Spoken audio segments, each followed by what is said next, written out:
الله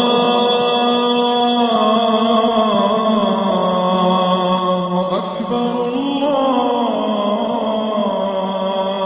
أكبر بسم الله الرحمن الرحيم.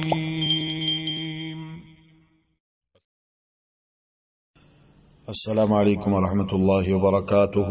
بسم الله الرحمن الرحيم. الحمد لله والصلاة والسلام على رسول الله وعلى آله وصحبه ومن والاه وبعد. سبحانك لا علم لنا إلا ما علمتنا إنك أنت العليم الحكيم. رب اشرح لي صدري ويسر لي أمري واحلل عقدة من لساني يفقهوا قولي واجعل لي وزيرا من أهلي. رب زدني علما رب زدني علما رب زدني علما. اللهم إنا نسألك علما نافعا ورزقا طيبا وعملا متقبلا. اللهم انفعنا بما علمتنا وعلمنا ما ينفعنا وزدنا علما آمين يا رب العالمين. وبعد. ما اول ما يجب على العباد. کتاب اللہ کے فضل اور اس کی رحمت سے ہم پڑھ رہے ہیں عقیدے کی مشہور و معروف کتاب علامہ حافظ بن احمد الحکمی رحمہ اللہ نے اسے مرتب کیا ہے. اس کا نام ہے اعلام السنة المنشورہ لاعتقاد الطائفة الناجیة المنصورہ. نجات پانے والی اور اللہ کی طرف سے تائید حاصل کرنے والی جماعت کے عقائد. سب سے پہلی چیز اللہ کے فضل اور اس کی رحمت کے ساتھ جو ہم اس میں پڑھیں گے وہ یہ ہے ما اول ما یجب علی العباد. وہ کون سی پہلی چیز ہے جو بندوں پر واجب ہے. وہ کون سا کام ہے جو اللہ کے بندوں کو سب سے پہلے کرنا ہے. اس بات کا علم حاصل کرنا ہر مسلمان کے اوپر فرض ہے. وہ جوان ہو، بوڑھا ہو، مرد ہو، عورت ہو، لڑکا ہو، لڑکی ہو، آدمی ہو، خاتون ہو، ہر مسلمان کے اوپر فرض ہے.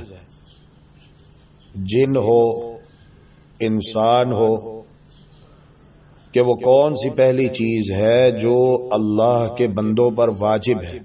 سب سے پہلا کام جو انہوں نے کرنا ہی کرنا ہے. کسی کو کوئی مفر نہیں ہے، کسی کے لیے کوئی چھوٹ نہیں ہے، کسی کے لیے کوئی رخصت نہیں ہے. کوئی یہ سمجھے کہ میرے لیے رخصت ہے، نہیں. محمد الرسول اللہ صلی اللہ علیہ وآلہ وسلم نے ارشاد فرمایا طلب العلم فریضۃ علی کل مسلم. علم حاصل کرنا ہر مسلمان کے اوپر فرض ہے.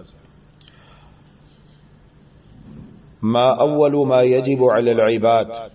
وہ کون سی پہلی چیز ہے جو بندوں پر واجب ہے. یہ بڑا اہم سوال ہے. اس کا جواب کیا ہے؟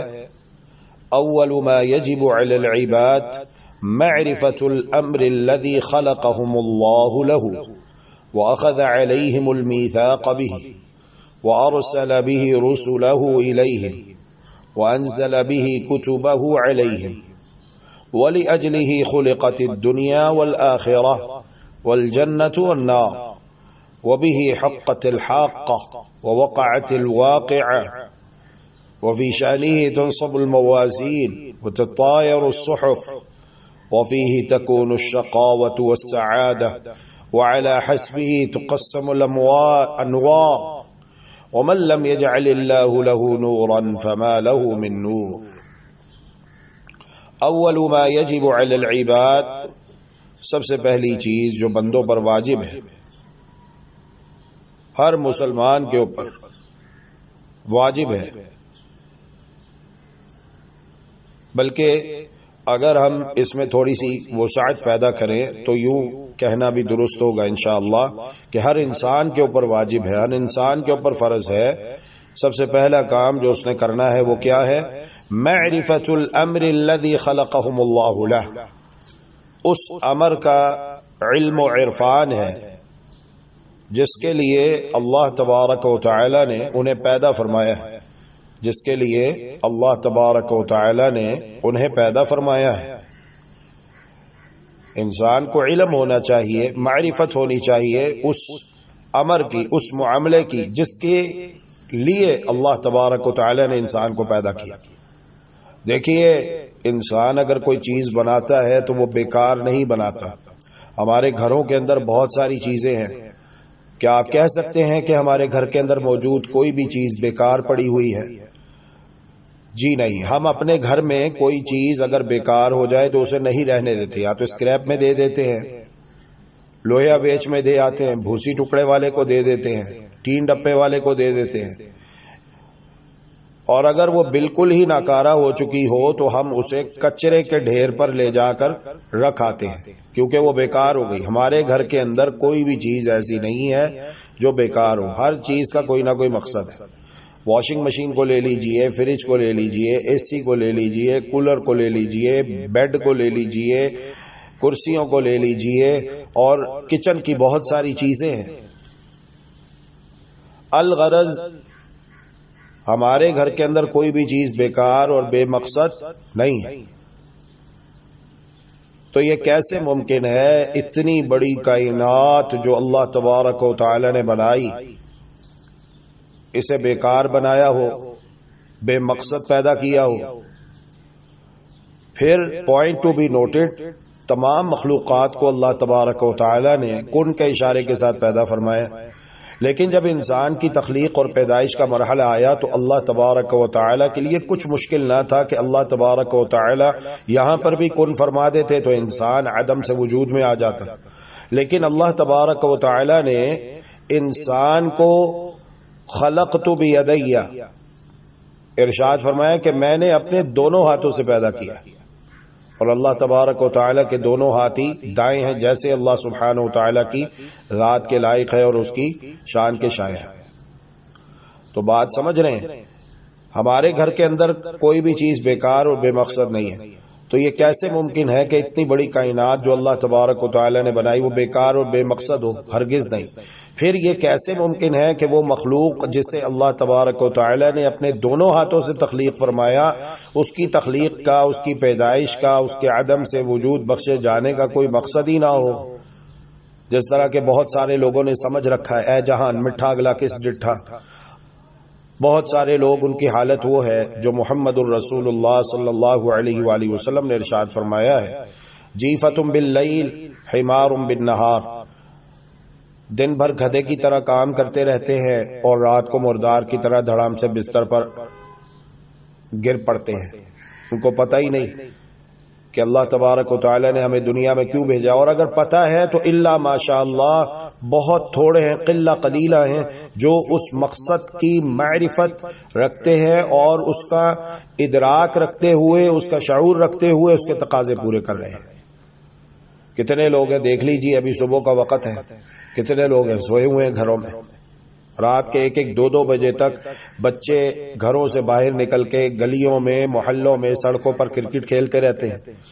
ان کے والدین انہیں منع نہیں کرتے، والدین بھی جاگتے رہتے ہیں. کئیوں کو اللہ تعالی معاف فرمائے دیکھتے ہیں کہ وہ سگریٹ پی رہے ہوتے ہیں، فجر کی نماز نہیں پڑھتے، اپنی مرضی کے وقت پر اٹھتے ہیں. جون جولائی میں چھٹیاں ہوتی ہیں بچوں کے اسکولوں کی، اس لیے وہ بے فکر ہو کے سوئے رہتے ہیں. 10-11 بجے کہیں اٹھتے ہیں. نہ والدین نماز کے لیے اٹھتے ہیں، نہ بچے نماز کے لیے اٹھتے ہیں. یعنی پتہ ہی نہیں ہے کہ اللہ تبارک و تعالی نے ہمیں کیوں پیدا کیا. توحید کا ان کو علم نہیں ہے، سنت کا ادراک نہیں ہے، نماز کی پابندی نہیں ہے، زکوٰۃ دینے کے لیے وہ تیار نہیں ہے، گناہوں سے بچنے کے لیے وہ تیار نہیں ہے.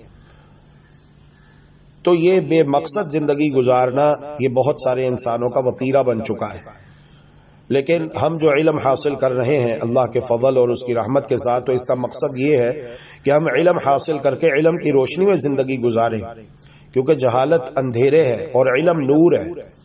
اندھیروں میں انسان نہیں رہ سکتا، انسان کو نور کی ضرورت ہے، روشنی کی ضرورت ہے.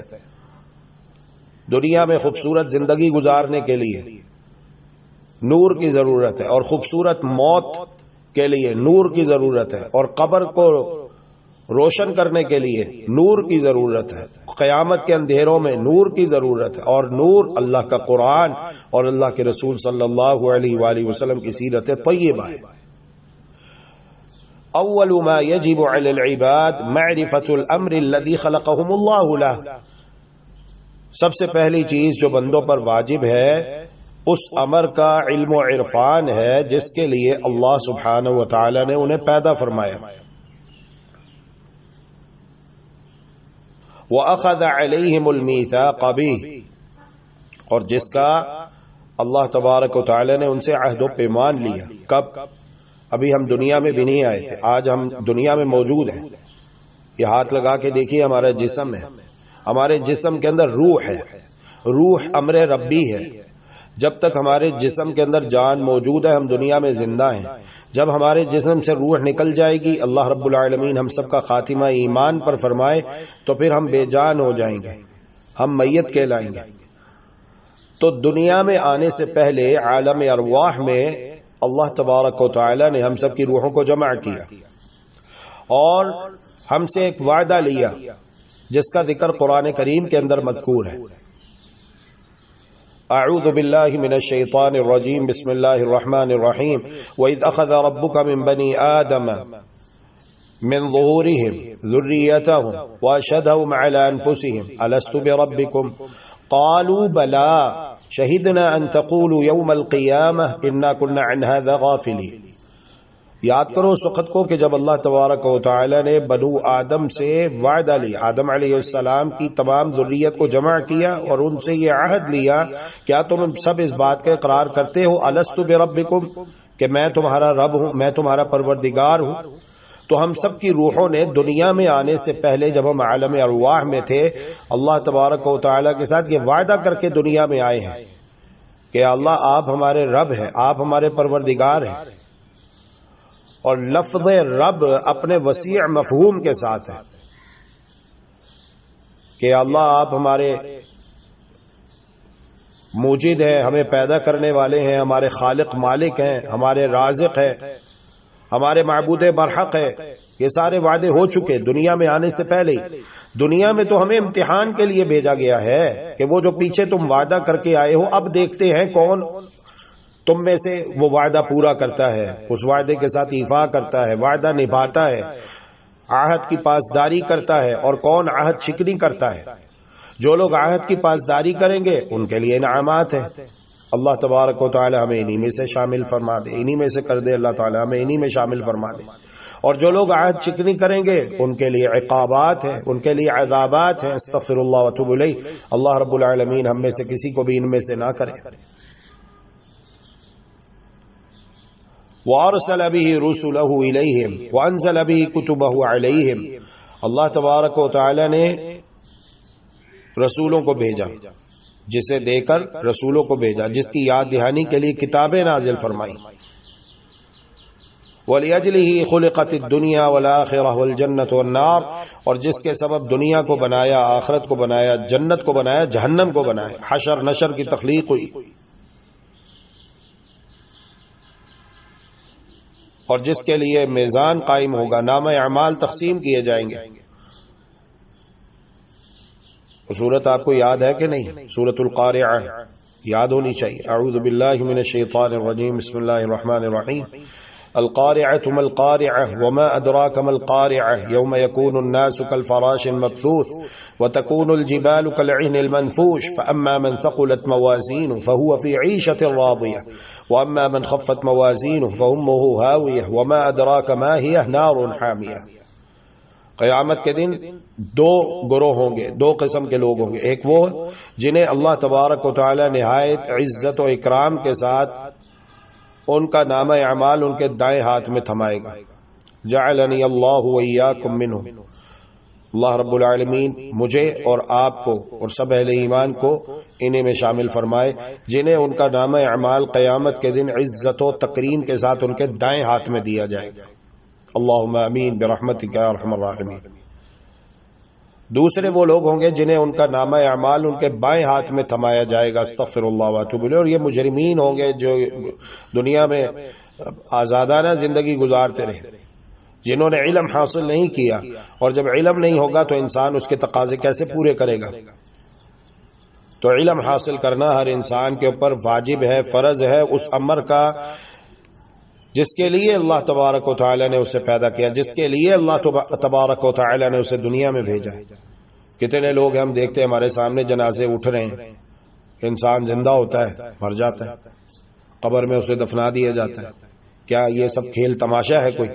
نہیں، ہرگز نہیں. ایحسب الانسان یترک سدی، انسان نے کیا یہ گمان کر لیا کہ وہ یوں ہی بیکار بے مقصد پیدا کیا گیا اور اسے یوں ہی چھوڑ دیا جائے گا؟ الم یکن نطفة من منی یمنی ثم کان علقة فخلق فسوى فجعل منه الزوجین الذکر والانثى الیس ذلک بقادر علی ان یحیی الموتى. انسان کیا سمجھتا ہے کہ بس جب میں مر جاؤں گا، مٹی ہو جاؤں گا تو قصہ تمام، قصہ ختم؟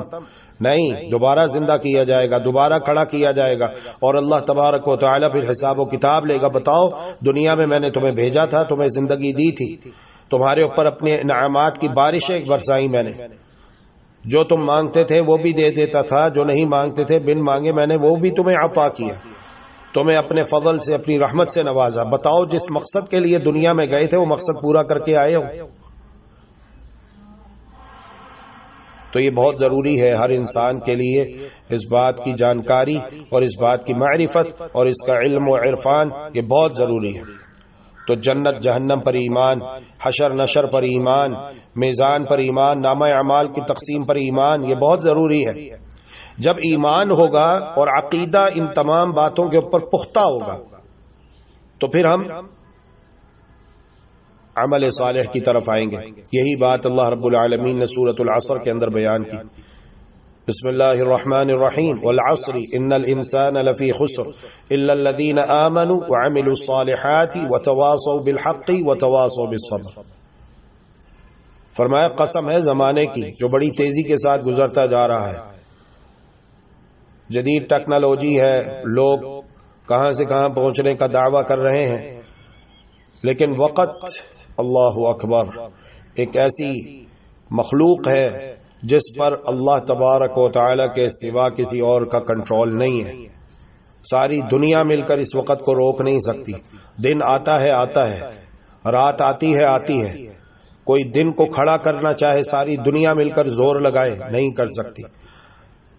ساری دنیا مل کر رات کو روکنا چاہے کہ دن نہ آئے نہیں روک سکتی. یہ وقت کا تصرف اللہ تبارک و تعالی کے اختیار میں ہے، اللہ تبارک و تعالی کے ہاتھ میں. قسم ہے زمانے کی. ان الانسان لفی خسر، الف لام انسان پر داخل ہوا، جمیع انسان، بنی نوع انسان یہاں پر مراد ہے. وہ مشرق کے رہنے والے ہوں، مغرب کے رہنے والے ہوں، شمال کے رہنے والے ہوں، جنوب کے رہنے والے ہوں. ان الانسان لفی خسر، تمام کے تمام انسان وہ خسارے میں ہیں. الا الذین آمنوا وعملوا الصالحات وتواصوا بالحق وتواصوا بالصبر، سوائے ان کے جو ایمان لائے، جنہوں نے عقیدہ توحید کو سمجھا، اس کے تقاضے پورے کیے، اپنے آپ کو کفر، شرک سے، بدعات، خرافات سے، جاہلانہ رسومات سے بچایا. وعملوا الصالحات، اور عمل کیے نیک، عمل کیے اچھے، اخلاص کے ساتھ، سنت کے مطابق. وتواصوا بالحق، اور ایک دوسرے کو حق کی وصیت کرتے رہے. وتواصوا بالصبر، اور ایک دوسرے کو صبر کی تلقین و تاکید بھی کرتے رہے. راہ حق پہ چلتے ہوئے صبر کرنا ہے. اہدنا الصراط المستقیم کا معنی بھی یہی ہے جو ہم نماز پڑھتے ہیں اور نماز کے رکعات میں بار بار یہ دہراتے ہیں. سورہ فاتحہ کی تلاوت ہوتی ہے، امام بھی کرتا ہے، مقتدی بھی کرتا ہے. سورہ فاتحہ جب ہم پڑھتے ہیں تو اس کی ایک آیت کریمہ یہ ہے، اہدنا الصراط المستقیم. کیا معنی؟ صراط مستقیم، سیدھا راہ اللہ تبارک و تعالی نے دکھا دی. اب دعا یہ ہے، اللہ درخواست یہ ہے کہ اس پر استقامت عطا فرما، استقامت نصیب فرما، ثابت قدم رکھ، چلتے رہیں. وَاعْبُدْ رَبَّكَ حَتَّى يَأْتِيَكَ الْيَقِينُ، اپنے رب کی عبادت کرتے رہو یہاں تک کہ تمہیں موت آ جائے. یا مقلب القلوب ثبت قلوبنا علی دینک، اے دلوں کے پھیرنے والے، ہمارے دلوں کو اپنے دین پر ثابت قدم رکھ. اللہ اکبر. جس کے لیے میزان قائم ہوا، نامہ اعمال تقسیم کیے جائیں گے، اور جس امر کی بنیاد پر شقاوت اور بدبختی اور سعادت اور نیک بختی حاصل ہوگی. قیامت کے دن دو گروہ ہوں گے، فمنہم شقی وسعید، فاما الذین شقوا ففی النار لهم فیہا زفیر وشہیق خالدین فیہا ما دامت السماوات والارض الا ما شاء ربک ان ربک فعال لما یرید واما الذین سعدوا ففی الجنة خالدین فیہا ما دامت السماوات والارض الا ما شاء ربک عطاء غیر مجذوذ. قیامت کے دن دو گروہ ہوں گے، ایک بدبختوں کا ہوگا اور دوسرا خوشبختوں کا ہوگا۔ اللہ تبارک و تعالی اپنی خاص الخاص رحمت سے کہنے والے اور تمام سننے والوں کو، سب اہل ایمان کو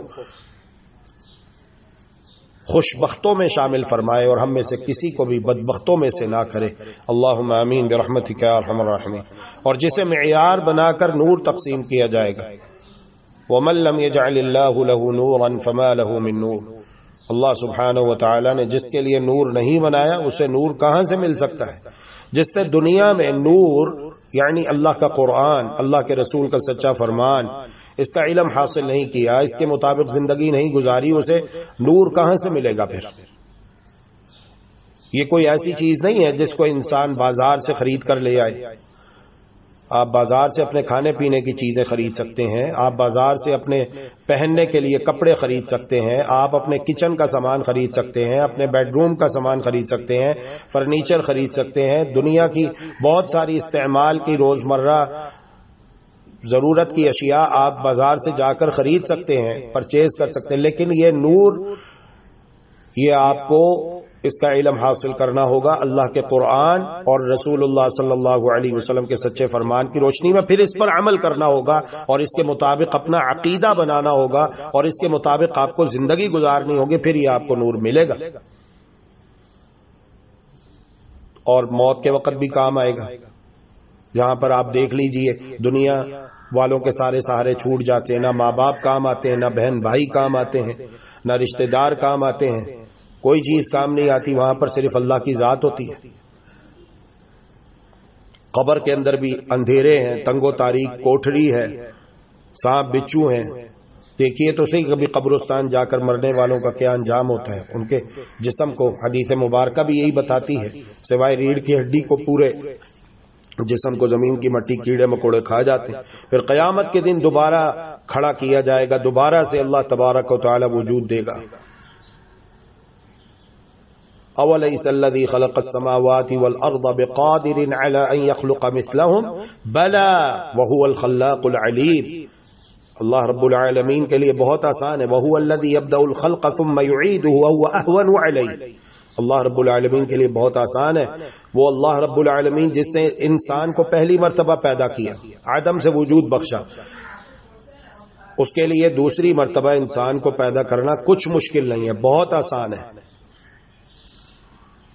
تو اللہ تبارک و تعالی ہم سب کو قرآن و حدیث کا نور عطا فرمائے اور اس نور کے مطابق، اس نور کی روشنی میں زندگی بسر کرنے کی توفیق عطا فرمائے اور موت کے وقت بھی نور عطا فرمائے، قیامت کے دن بھی نور عطا فرمائے۔ جب قبروں میں پہنچے تو وہاں پر بھی اللہ تبارک و تعالی ہماری قبر کو روشن و منور فرما دے، تا حد نگاہ کو شادہ فرما دے، ہماری قبروں کو جنت کے باغوں میں سے ایک باغ بنا دے۔